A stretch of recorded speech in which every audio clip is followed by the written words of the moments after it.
Rome is a wonderful place for a painter to live because, first off, the weather is just marvelous. It's almost always sunny, which means that you can paint, if you're a plein air painter like me, you can paint pretty much every day.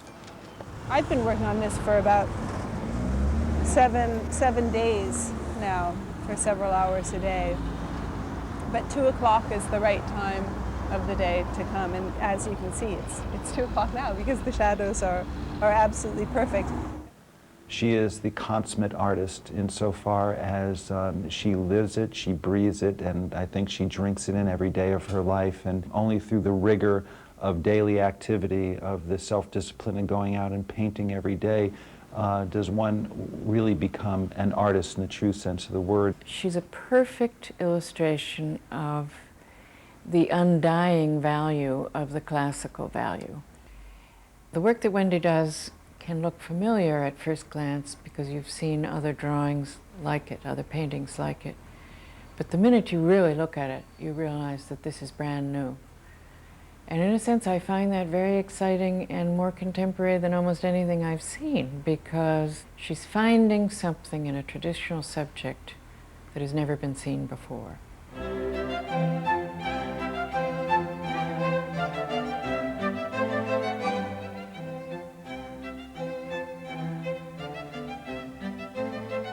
It's hard to place her because she really is on her own. She is a realist. She's a figurative painter. She's working from life, which is very difficult. After 25 years of painting the figure, you know, I'm still not guaranteed to get a good figure out of a drawing session. So many of them don't work out, and you know, I just tear them up, throw them away, and once in a while, one of them works out. My models are just phenomenal. They work with me, and they put on these sort of performances in the studio that are endlessly inspiring. She's very unusual because she does not sketch her subject first. She watches what the light creates in her composition, and she paints that effect. In other words, she doesn't even paint the figure. She paints the effect of the light on the figure. So sometimes it's just 1 or 2 strokes of the brush. It almost looks like calligraphy, those quick studies. So that when you look at the drawing after it's finished, you not only see what she was after, but the whole thing comes alive again, as though she were doing it right before your very eyes. It's absolutely masterful. This is the courtyard that I live in. We're actually in the heart of Rome, although it doesn't seem that way. And we live in here in a very small but charming apartment.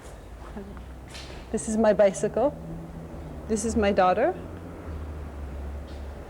This is the living room.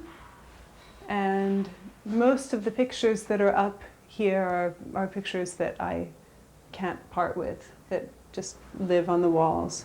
And then this wall is the wall that I put pieces on that I'm working on. This is what I did yesterday. And this is a landscape that's not quite finished. Maybe we'll go there tomorrow. And then this is sort of a more New York style wall. It's somewhere a little bit out past the general markets of Rome. And it has this nice guy who's caressing his car. It's the carrozzeria, which is just a very nice, very Italian word because I'm American and I like double Z's and double R's.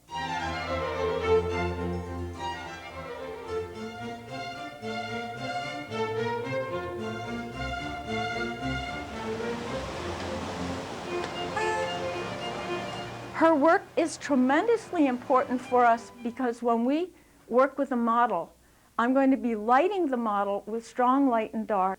What I've tried to tell students and what I've learned myself is that this isn't, although her watercolors look as if they were tossed off, that it's years and years and years of working. It's the constant doing of it, of drawing and drawing and drawing, that allows you to be able to reduce things in the way she does, to be able to simplify, to be able to say things succinctly.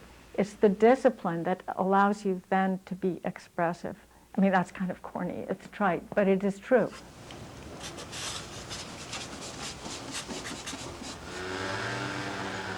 This is the wonderful store that I walk by every day going home, and this is where I found the statues that are at my house. For instance, here's the torso.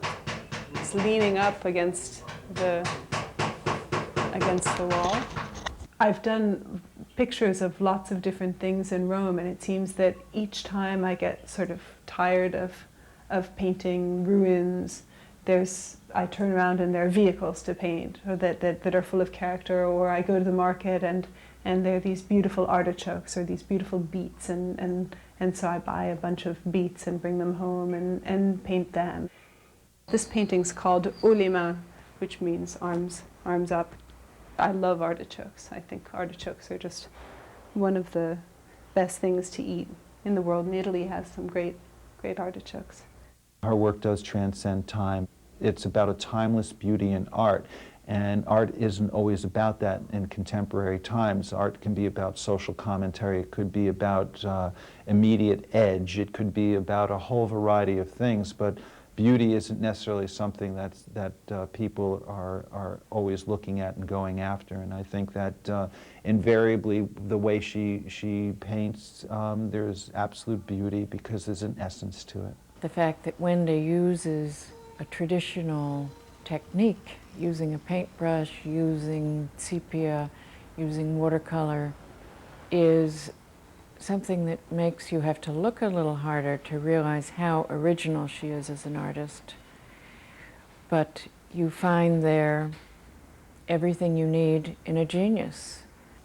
They're hard for me to do. I mean, it's hard for me to get a page that's satisfying, but that's what the challenge is. That's the beauty of it.